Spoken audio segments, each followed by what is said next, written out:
Right, it is Tuesday,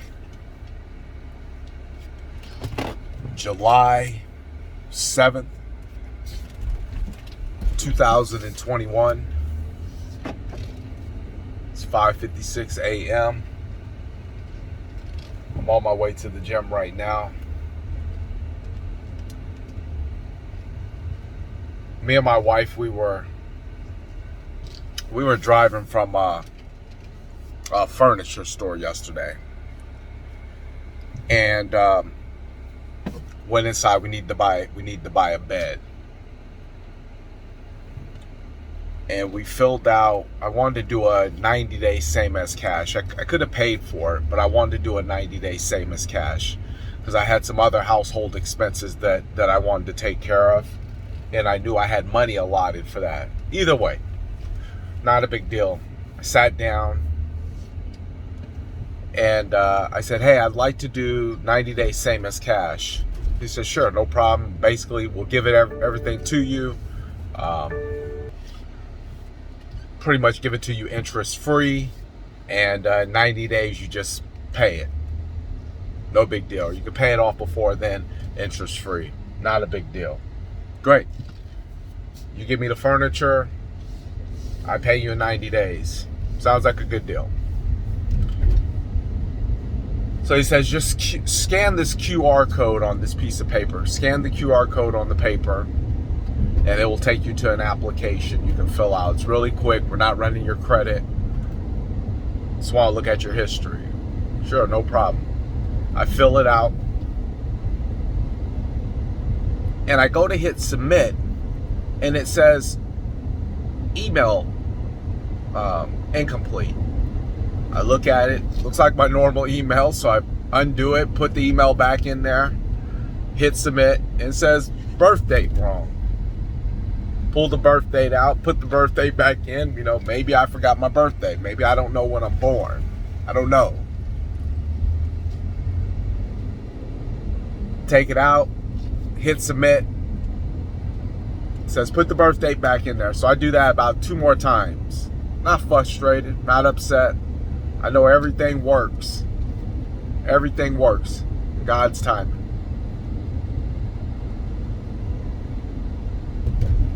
Put it back in, hit submit. Now it wants bank account, routing number, etc. so they can take their payment in 90 days. Sure, no problem. Not a problem.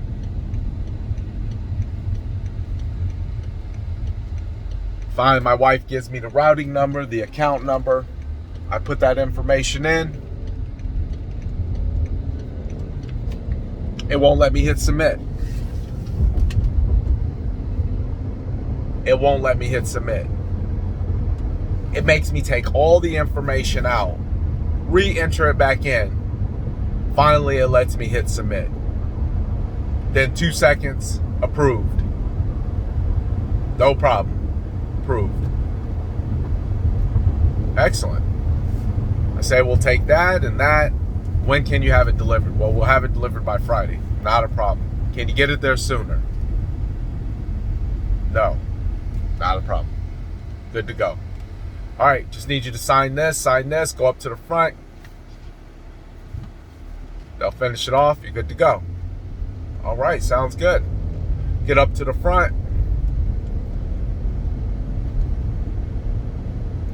Lady says, you're approved, you're good to go. But out of a store in Georgia.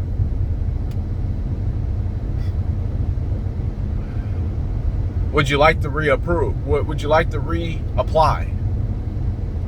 No. No. I don't want to reapply. My wife was standing there. No, we don't want to reapply. We don't want the furniture from here either. We're done. Please cancel everything. We're leaving.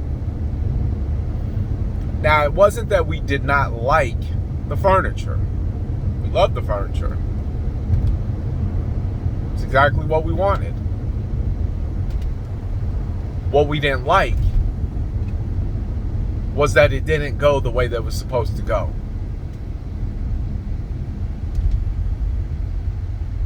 It didn't go the way it was supposed to go.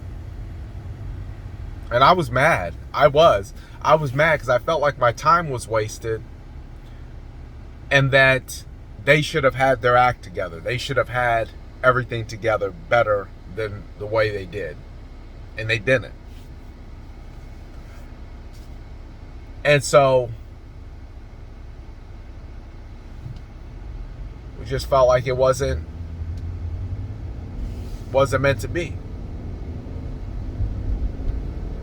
Now, normally in those circumstances, you know, if it's my client and we're working to buy a house and their offer gets beat out 5-6 times, I tell them keep pushing. That's typically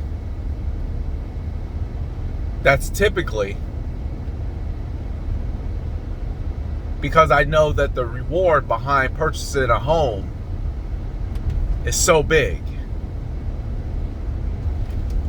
It would take you to another stratosphere. Because the bigger the reward, the bigger the challenge. Sometimes you got to recognize, are you going for a big reward? And that's bringing a big challenge?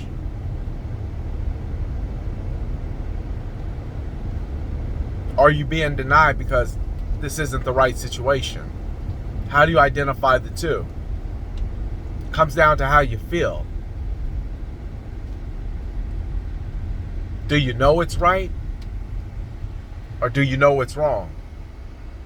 Because see, even though I wanted that furniture, I know I could have got that furniture at any store and never had to have went through anything like that. Facts.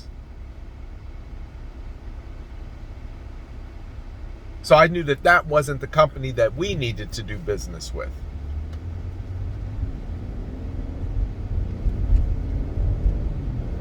That wasn't the people that we needed to be in business with.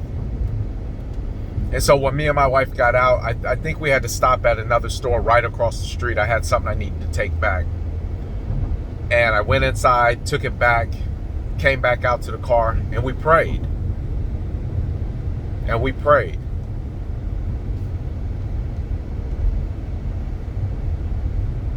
For God to keep making us obedient. You got to remember something. We're constantly being tested. We're tested on what to say, what to do, how to react, how to not react, how to react, when to react, what to say, what not to say. We're constantly being tested.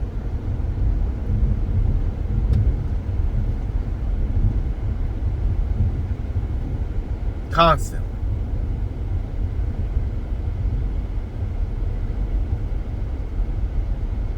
And it's your duty and your responsibility to be obedient. But what I've learned more is don't just make a decision. That's why the word says by everything, do it in prayer and supplication. Always pray to God. God, do you want this for me? And the more and more you do it, the more and more it'll become clear. You won't have to struggle. We didn't struggle with walking out of there. We did not struggle with walking out of there, not 1 second. And I knew my wife wanted it.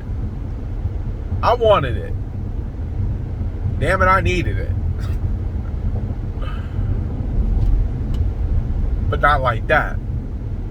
Because everything was pointing in a different direction. Everything.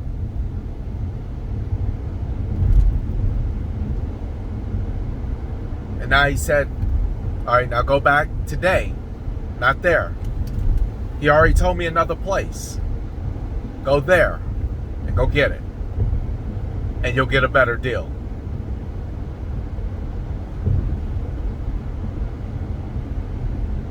Because the obedience of the voice, the obedience to pray about it and wait for the answer, is directly in line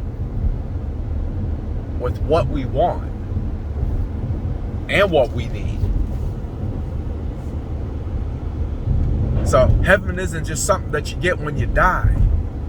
It's something that you can have on earth. So if you're living with less than what you want, maybe it's because you haven't asked.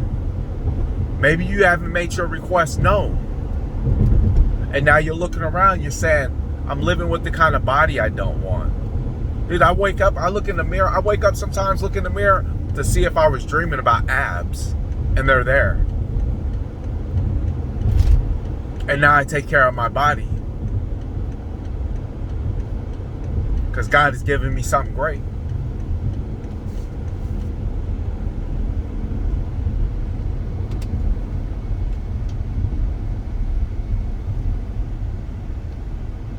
I wake up. I take care of my things. In my neighborhood. I don't just drive by trash. If I see something on the ground, I pick it up. Yeah, it ain't mine.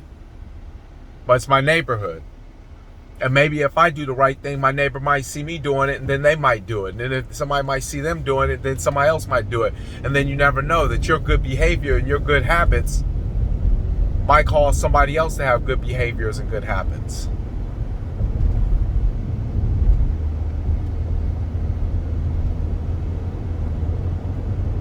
But it comes down to, what do you want?